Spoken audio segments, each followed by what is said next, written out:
Celtic are back at Hampden this weekend, a place that Brendan Rodgers does not lose as we take on St Johnstone in this season's Scottish Cup semi-final. This is Tino with the Countdown to Kick-Off show, joined here by Brydo. Brydo, not a John in a few weeks. Good to have you back. What's your initial thoughts ahead of Sunday's big game? It's great to be back, mate. I felt like that's me at my huff. Back talking to you again. Great to be back on, and looking forward to a good performance and a good result against a team that we normally beat. Obviously, the last couple of weeks that's not the case, but I think when it comes to games at Hampden, I think Celtic fans, I think all of us would be forgiven for having a lot of confidence, because we do tend to come at that in a positive light. So, I think we do what we do best, and the team that's selected, which there will be question marks over based on the last few games, do what they need to do, go over the line, and give us all a day in May to look forward to. Yeah, and Brendan Rodgers was speaking, Brydo, about the mindset of the club, not just him personally or some of the players, the club, when it comes to Hampden. He said when he came in 2016, as we know, as fans from experience, Celtic had our ups and downs at Hampden. There was blips under Lenny and various different things. But Brendan Rodgers absolutely addressed that. His record that you'll probably know is 14 games and 14 wins at Hampden. Semi-finals and finals, he just takes care of business. And I think that's given the whole group the lift and the confidence that, and he was saying it without arrogance, but he was saying that we expect to win. We go there with the mindset that we're going to win. Now, whether that plays out in the day, is a different thing. But I don't think there's anything wrong with having that belief that when you turn up at the National Stadium, you're going to get the result you're looking for. Yeah, absolutely. And I think that's like a prerequisite for what being a Celtic player is. For any new players coming in, that's exactly what we expect as a club, as fans. And the manager relays that message really, really well. That's what we do. It's what we expect. And, and to be fair to the players over the last, good many years now, they've delivered. And when they've delivered, we've seen our trophy haul climb again, to the point we can now declare that we're the greatest club ever to have ever been made and created, from the moon and all the planets and everything else. And I just think that as the manager is looking for players like that. He kind of touches on Kieran Tierney's experiences as well, and he's coming back at his age. And Greg Taylor, he touches on that as well, which I'm sure we'll discuss later. But, these guys have won trophies with Celtic because of their not just their ability, but their attitude on and off the park. Yeah, and it was clear to see that the players rightly got a lot of stick after that St Johnstone game just a couple of weeks ago. But good results and bad results will happen at different times. But the most important thing is how you respond to it. And that's what we've been stressing. And I think that's what clearly has been the message from Brendan Rodgers to his players. And they came out all guns blazing. I thought last week was as enjoyable as anything we've seen this season at home. Well, certainly domestically. And we've used the line that after 24 minutes, that game is done. Diaz Maeda gets his goal, Rio Hatate with two really good goals, Carter Vickers with a worldie. And it's game over at 24 minutes. And that just shows you what Celtic at their very best can do. Now, I know Kilmarnock aren't world beaters, don't get me wrong, but Celtic just were ruthless. They absolutely showed the best of themselves and put that game at the sword. There's a good comment that's come in here from Tommy, and thanks to everyone who's joining us here in the live, and let us know any questions or comments that you do have for myself and Brydo. You do need to be a channel member to do so. There's a link to do that in the show notes. But there's a comment from Tommy, as I say. He says, the next 3 games, we've got something tangible to fight for. Get into a final, absolutely. Winning a league title, and that'll be at Tannadice in a week or two's time. And revenge against Rangers at Ibrox. So the team will be focused after last week. And he's right, Brydo. Now, as opposed to our friends across the city, we have something genuine to play for. Their season is done. It's all over. And they're now just playing for fun. They're playing out their 5 fixtures, and that'll be what it'll be. But Celtic, as Tommy says, have got something genuine to fight for. Without putting too dramatic a point on it, we're looking to make history. This would be a 9th treble in Celtic's history. We're 137 years of Celtic, and this is potentially only the 9th time we would catch a treble. There's so much for these players to now be motivated about, Brian. Yeah, and I think in the last few weeks, perhaps, the last 5 or 6 games where we've not done that and we've let the standard slip, the manager has obviously told them that that's not acceptable, and he's publicly said it's not acceptable. The passiveness, the lack of aggression, the expectation to win without doing the work. He talked about it again today. And so those games, there'll be big moments, I think. I think there's a season, we're only a couple of games away from reaching that objective, which was to win every domestic trophy we could. We're not far away from that. The league's just about there. We're only 2 games away from winning the Scottish Cup. So we're just about there. But to keep that you're absolutely right. And the comment's absolutely spot on. With what happened at Celtic Park against Rangers, that does add something for the game for us. I think it's important that our players go and show that mentality, and that we can go and really do a number on them in their own backyard and really kind of reaffirm who the best team in the country is, regardless of who their manager is. I think it's really, really important. There'll be changes in the summer. Both teams will probably look very different at the start of next season, but we're still in this season, and I think it's important that we do that. I think so. They've won. What's the number in games? We've played them 4 times already. We played them in the League Cup final. Yeah. So I would won that in penalties, and then so if they win, I think that means they've won more games against us than we've won against them. So that'd be 2 Ibrox and 1 at Celtic Park. So we don't want that. We don't want that, because then we'll hear this. Oh, it's just about the other games, and we just can't get up for them. And if we get that sorted, then who cares? I mean, the league table's the league table, but for us, we do care. We want to make sure that we face up to it, face up to the atmosphere, and get the job done. But like Brendan Rodgers said, that game's in a couple of weeks' time. We need to get the Scottish Cup into the final, and then obviously get the league title sewn up. Yeah, and Rodgers was asked during the press conference, I think it was about a guard of honour, a potential guard of honour, and that won't happen, and nor should we want it to happen. We can forget all about that. But he was asked that question, and he said, hold on a minute, Rangers game's a couple of weeks away, this is a focus. And I like that response. It's kind of standard stuff, but it's important just to reinforce the message to fans and players alike. Sunday against St Johnstone is the only show in town, at least for now.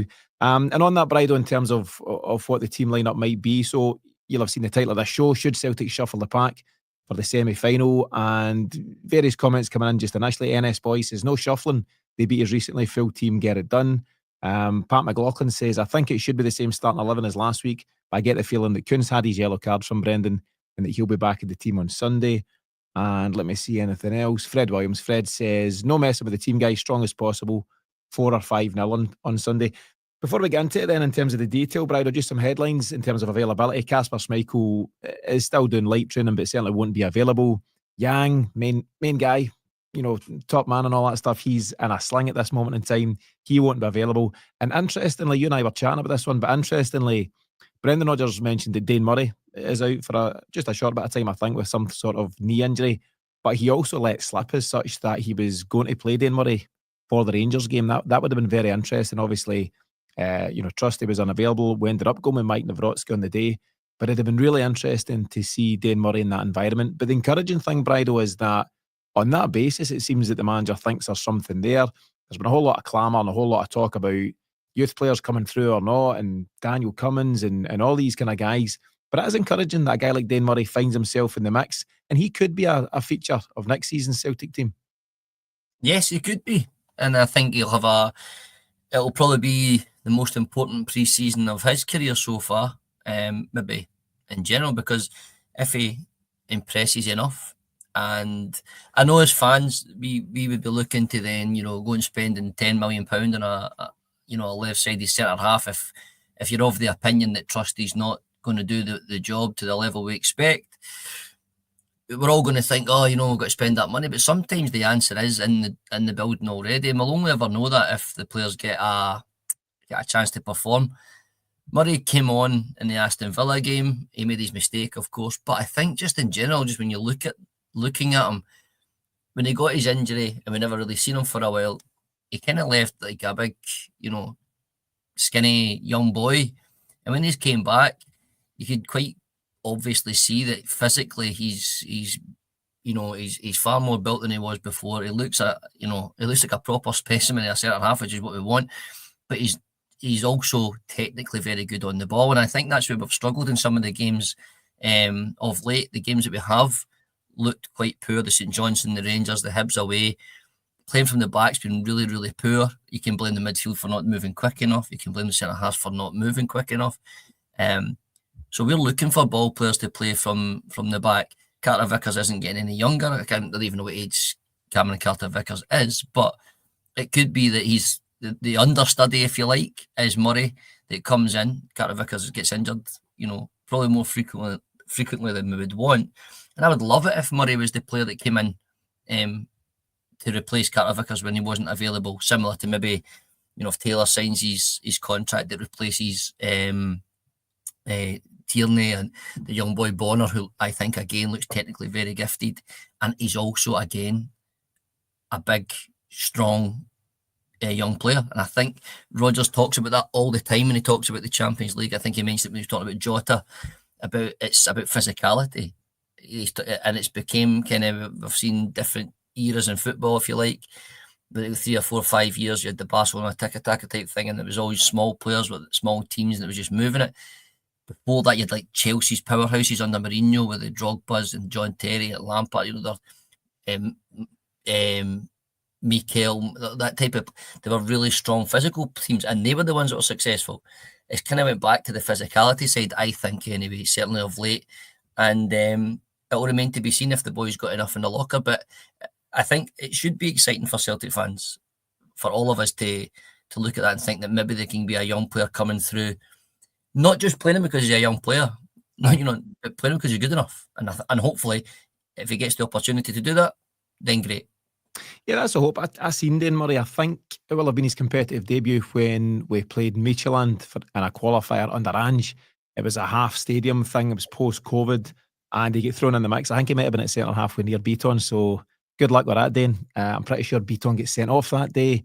Barkas was in goals. You've got a lot to contend with as a young player, but he's managed to come through that one, and he seems to be in the mix. But whether it's Dane Murray or Jude Bonner, you mentioned, there's a lot of chat about Matthew Anderson coming in and being a genuine competitor alongside Kieran Tierney and maybe Greg Taylor. We'll get back to Greg Taylor in a moment. It is intriguing and exciting that there's potentially some young players coming through, and hopefully that will be the case as we move into next season. But for the here now, Brydo, let's focus in on what we think we'll see against St Johnstone. We've got Sinisalo, who will absolutely play in goals, and a back four, most likely, of Alistair Johnson, Cameron Carter-Vickers, and 2 others. And it's the 2 others I'm going to ask you on. Is it Liam Scales, who came back in out the cold last week? And is it Greg Taylor, who came back in, had one of his best performances in a long time? He had the newborn baby out in the park, and he's been getting rave reviews. It's been an interesting week. They say a week's a long time in football, and it's certainly been an interesting week in the life of Greg Taylor at Celtic. Now there's a rumour that Celtic have offered him a new deal. The manager was quite coy on it, and he's saying, I'd like to see that, but at the moment, nothing to report. So what do you think? Where are you at in the back four in general for tomorrow? And let's hear your thoughts on Greg Taylor's ongoing saga, because that's what it's become. Yeah, I think Scales will keep his spot. And I think Taylor will start in the left back position as well. I don't think it's nothing against, Jeffrey Slooper. I think Sloop's been a really good addition for us at the right time. I think in certain games he has looked the part. I think nobody's going to deny that. But there are games that have passed him by a wee bit, and he shouldn't be, not criticised alongside other players who haven't performed.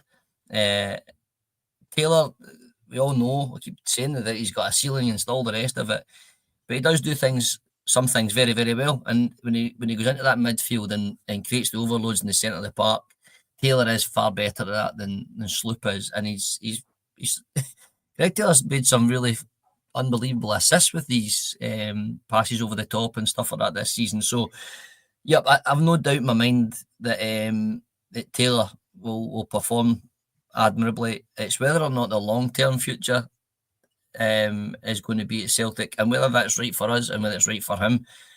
The manager clearly really likes him, which then makes me question why I don't like him as much.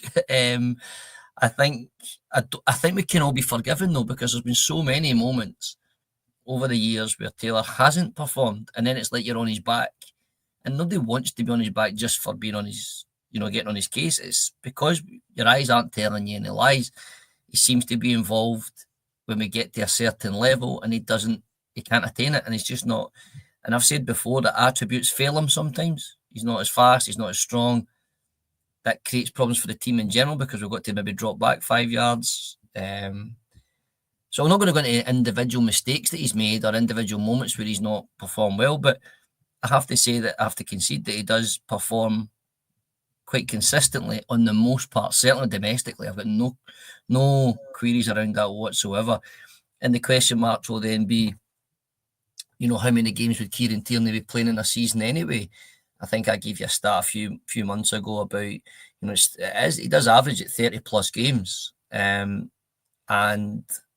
But we're playing 57, 58 games, I think we spoke about before the show. So there'll be plenty of games for Taylor to be involved in.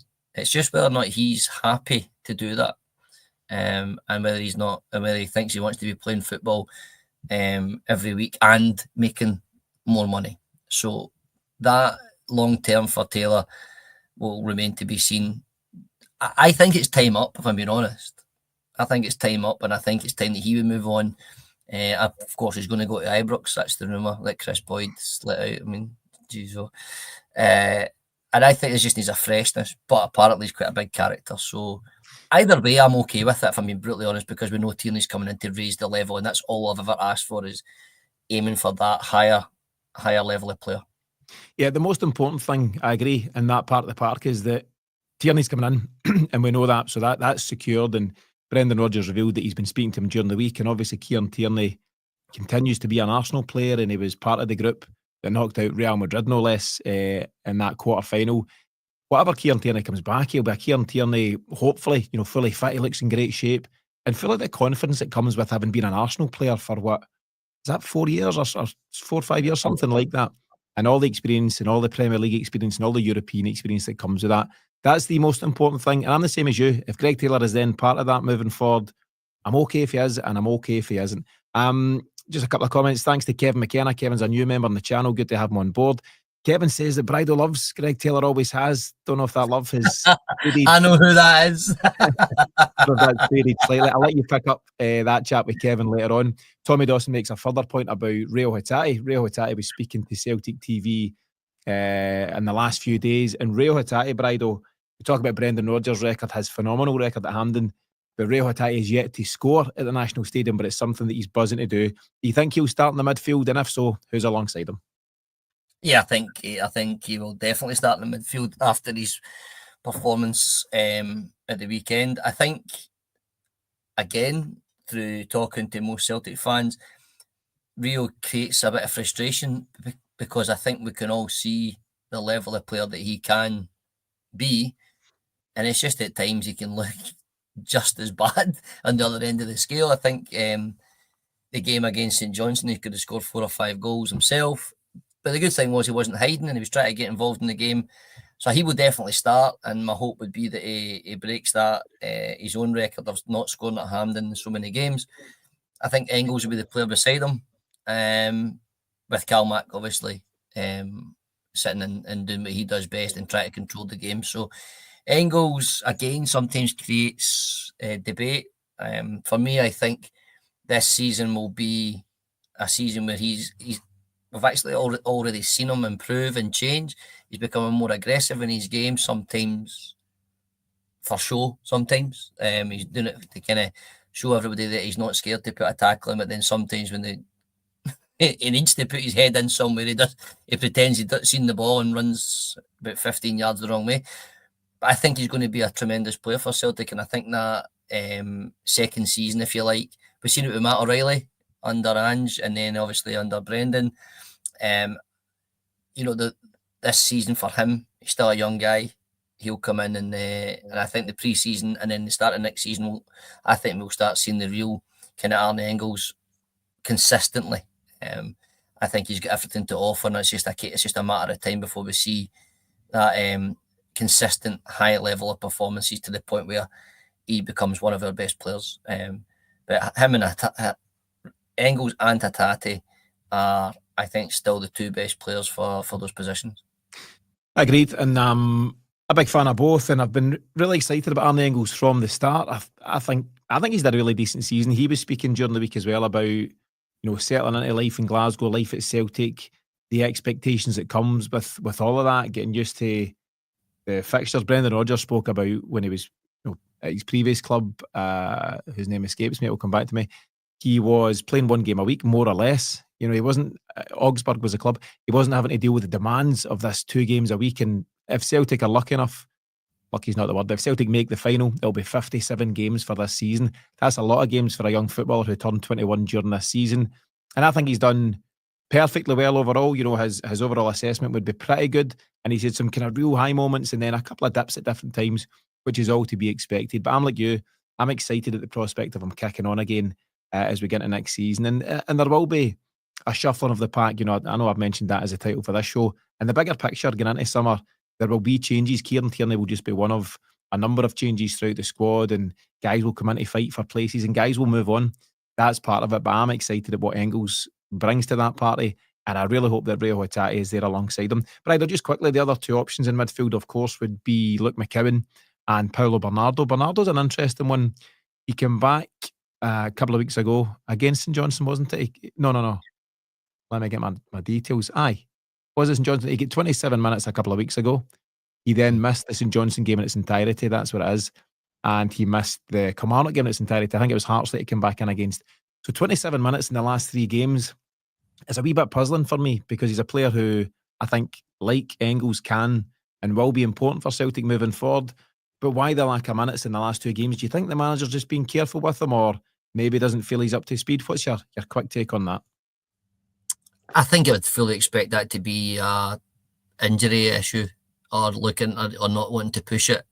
The St Johnstone game, I don't know.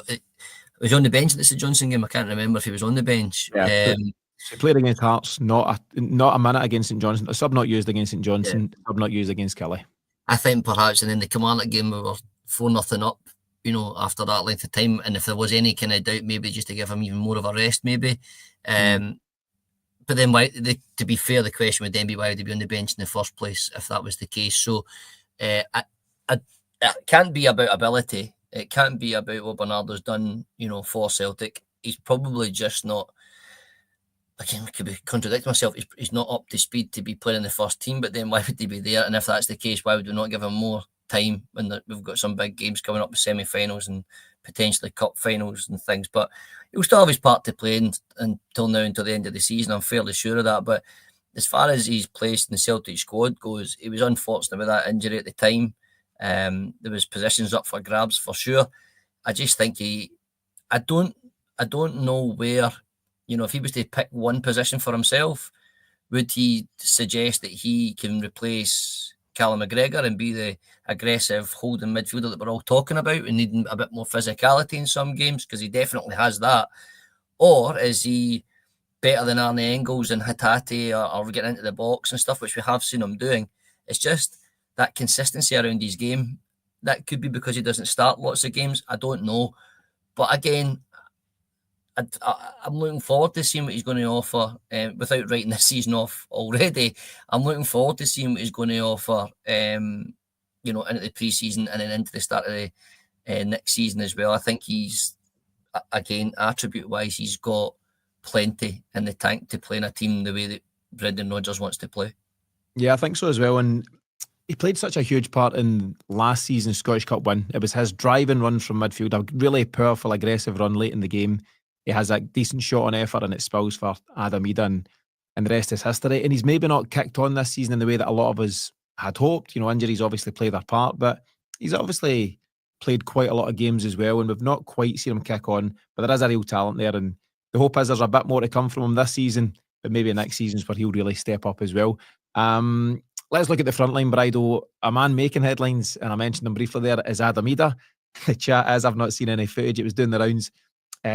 He spewed up in the back of a taxi at some point last week. Listen, maybe it was a dodgy salad he's had. I'm not sure, Brydo, but the manager was coming out very much in his defence as to say It's a guy on his day off. It's unfortunate in this day and age. There's cameras everywhere and people looking to trip footballers up.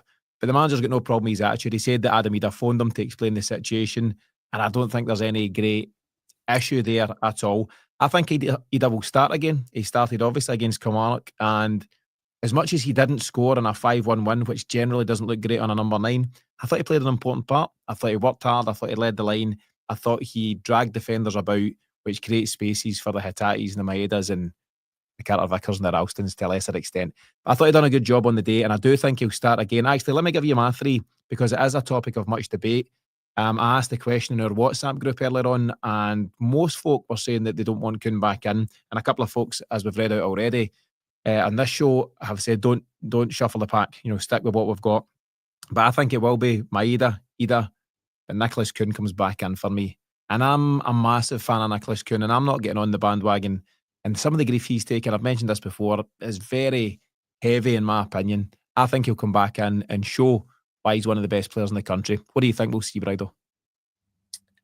I'll give you the 3 first, mate. I think it'll be Kuhn, Maeda and Jota as my 3, providing they're all fit, which I believe they are. In regards to Kuhn, yeah, I mean, Kuhn might be guilty or a victim of how successful he was for the first kind of 2 or 3, 4 months of the season, because he was unbelievable. I mean, incredible. And his numbers and his stats and his performance levels were just off the scale good.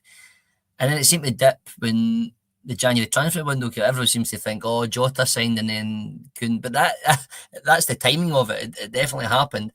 And then when he's done that, Maeda's just went, all right, I'll take the mantle now. And he's kicked on even further.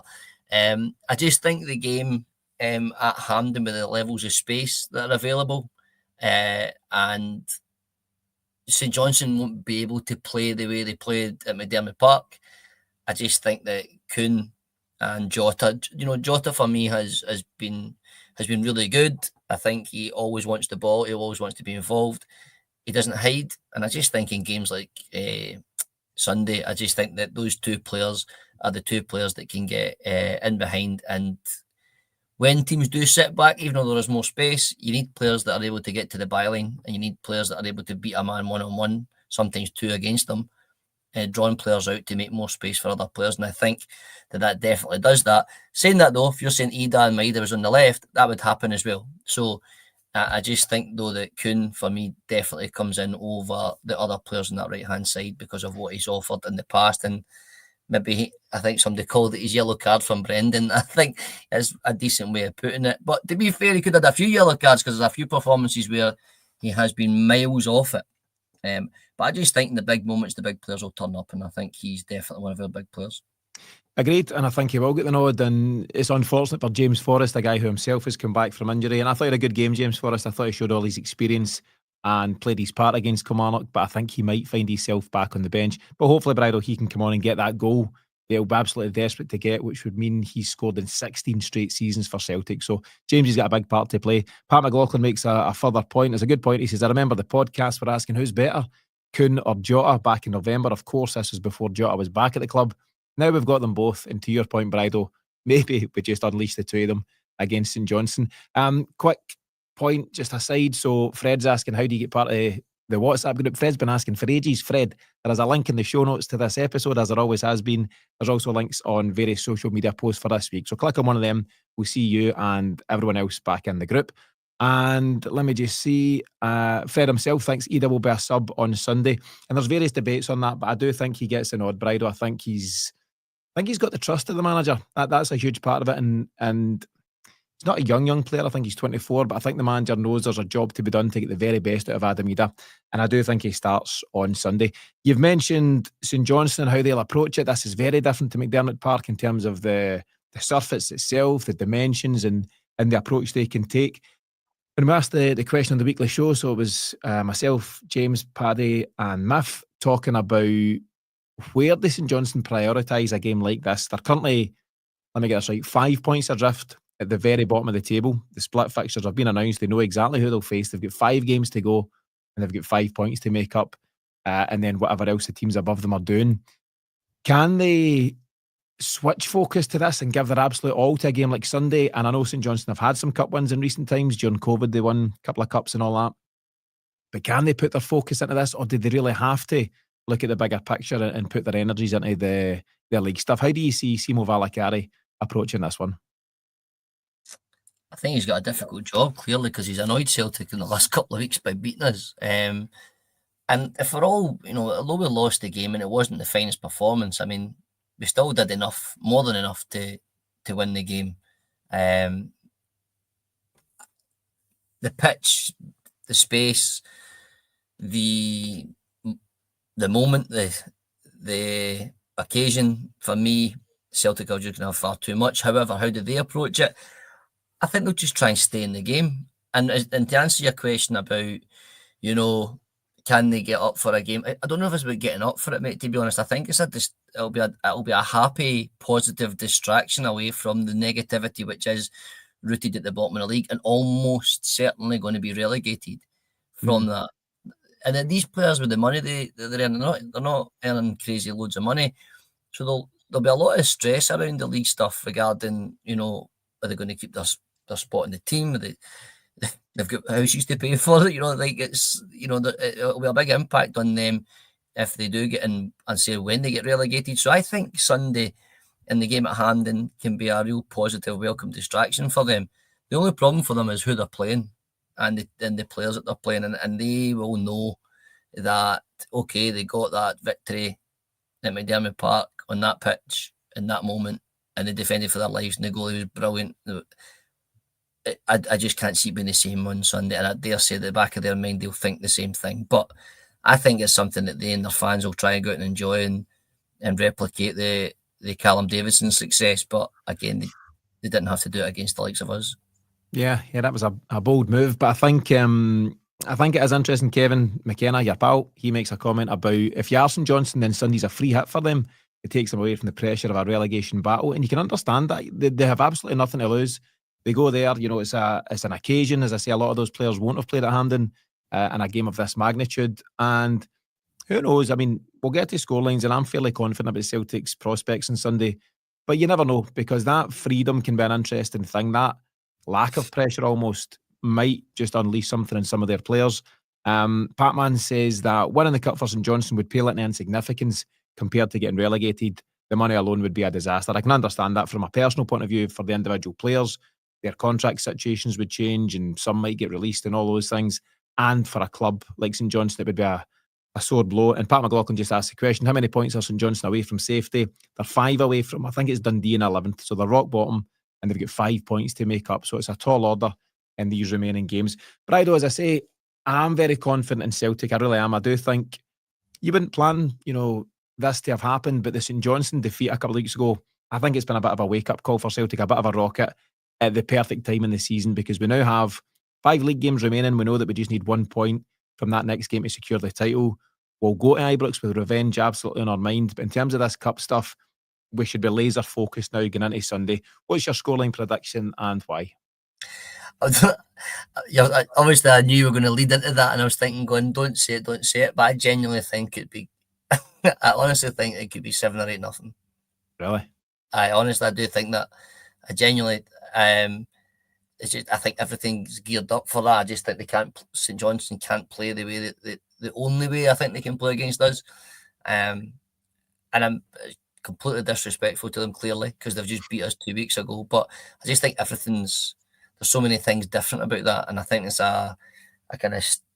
we certainly don't need to make statements. We've been so successful domestically, but I just think that there's players playing for positions as well for cup finals and not so much the game at Ibrox. The league will be won by then, but they'll want to be in the team against Dun United, So I just think it's all geared up. If it's not 7 or 8-0, I just think it'll be a really, really comfortable 4 or 5 or something. But I've got a funny this feeling that they're just going to go out and absolutely destroy them really, really early, and then St Johnstone will just maybe just curl up and want to roll all the way back to Perth. So I'll put you down for a 7-0, right? I know you've got Falkirk mates and Hearts mates and even some Rangers mates. Have you any St Johnstone mates? Have you just lost them in the last few minutes? No, I'm actually friends with a director at St Johnstone. Right.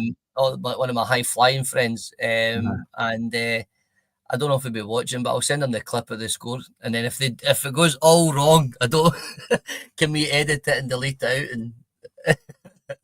So he'll be delighted. Your former friend at St Johnstone will be buzzing with the 7-0 prediction. I'll give my own prediction in just a second. There's a few coming in, and please let us know in the comments any scoreline predictions you guys have. Patman has gone for 5-0, 3 in the first half. Ida not to score. What's the problem, Patman? What's Adam Ida didn't upset you? I think Adam Ida will score. I think it's tailor-made for him, and I really hope he gets another goal. He's not scored in a number of weeks now, so hopefully he can get something. Pat McLaughlin says 3-0, a standard win this time around for us, nothing flash, and I think we'd all take 3-0. Any scoreline really that gets us into that final, which is on the 24th of May this season. Shane O'Sullivan, Shane in Boston, good to see you, Shane. 5-0 for us, and I'm there or thereabouts, but I'm going to go 4-0, but a very confident and comprehensive 4-0. I do think the big expansive pitch, as much as various other factors, Brydo, very much plays into Celtic's hands, and I do think the Nicolas Kuhns and the Jotas and the Maedas, all their pacey players. Hatate will be feeling good about himself after last week. The space will be there. There's a decent chance for Engels to get a goal in open play. Kilmarnock will be keen to drive standards, all these things. And I just do, as I mentioned, think that Celtic were given a wee bit of a rocket there in terms of the defeat a couple of weeks ago. And I think it will keep them really, really motivated this time around. Bridal, just as I've been chatting, Patman's come on and let me see. He said, I want to do a charity bet. £25 the loser pays. Absolutely, Pat. Pick a charity, I'll do the same. If Adam Ida scores, you can pay 25 quid to my charity, and vice versa. Everybody wins that way. So good stuff, Pat. We'll keep in touch between now and the end of the game on Sunday. And either way, somebody will benefit from £25, and we'll see if Adam Ida scores or not. Good stuff. Fred Williams, he's gone 4-0 Celtic, Bridal, and that's exactly where I'm at. But as I said, any sort of positive result is what you take. The ultimate objective of cup football is getting through to the next round, whether you're at an early stage or now at this crucial semi-final stage. And I think Celtic absolutely will. And I say this with every respect, as you say, to a team that did beat us, and you need to take that in the chin. But I think Celtic turn up and we get the job done on Sunday. Before I come to you for your final comments, Bride, another point, and it was raised earlier on. We do have this situation, ticketing-wise, that it's QR codes on the phone and the app and all that stuff. I know you're not heading along on Sunday. I'm heading along with James. I've got the 2 tickets on my app. I believe we get a QR code a couple of hours before kickoff. I don't get a signal at the best of times at football, certainly at Celtic Park. Who knows at Hampden? It could be chaos. Best advice, I guess, would be to turn up early, but who knows? It's going to be bedlam at the turnstiles either way, I think. But we'll see how that goes. We'll report back. We'll cover that and then some on Monday night show. But in the meantime, Brad, your final thoughts ahead of Celtic v St Johnstone this Easter Sunday at Hampden. Yeah, I just think the performance against Kilmarnock was an important one because of the nature and how we destroyed them over such a kind of quick fire 25 minutes. As long as we're not doing what we've done in other games, being far too passive and on and off the ball. And if we work the way the manager wants us to work, pressing them, the counter press, I think you mentioned that, then I just think the players can go out and really express themselves and enjoy the occasion and get a real resounding win. And like I said in my score prediction, that's obviously what I think. And yeah, there's some players that need those types of performances. I think some of them maybe have been kind of coasting along for too long. And we'll see when he picks the starting 11 which players are being charged with improving. So. Yep, looking forward to the game, looking forward to hopefully getting a positive result and giving us all a kind of day in the sun at Hampden again for the cup final, which I'll be confident of winning that as well, I'm sure. Yeah, that's the plan. Obviously, I've not mentioned at all, but Hearts take on Aberdeen tomorrow. I don't think Celtic would be concerned too much as to who it would be. We should be confident, but there's a job to be done first. There's a massive occasion, actually, first of all, on Sunday. Easter Sunday, as I mentioned, Celtic chasing down a treble. As I say, it would be an historic 9th treble for Celtic. Brendan Rodgers, 14 wins from 14 at Hampden, very much looking to make it 15. Different individual targets. Rio Hatate's not scored at Hampden. James Forrest is looking for that 16th consecutive season as a Celtic goal scorer. And I'm looking to put Patman to bed in terms of Adam Ida getting his goal. There's loads going on, Brydo. Great to have you back on the show. Good to see you again after a few weeks' absence. We'll be back on Monday, so we'll incorporate the post-match into this week's weekly show. So back on Monday with that show. Remember, the show only comes out on a Monday night to subscribers or members of the Celtic Exchange Plus. Everyone else has to wait for a Tuesday. Again, there's links to do that in the show notes. There's also links to join the WhatsApp group and various other things. But in the meantime, have a brilliant weekend. Hopefully it's a brilliant day at Hampden. We'll see you all again really soon.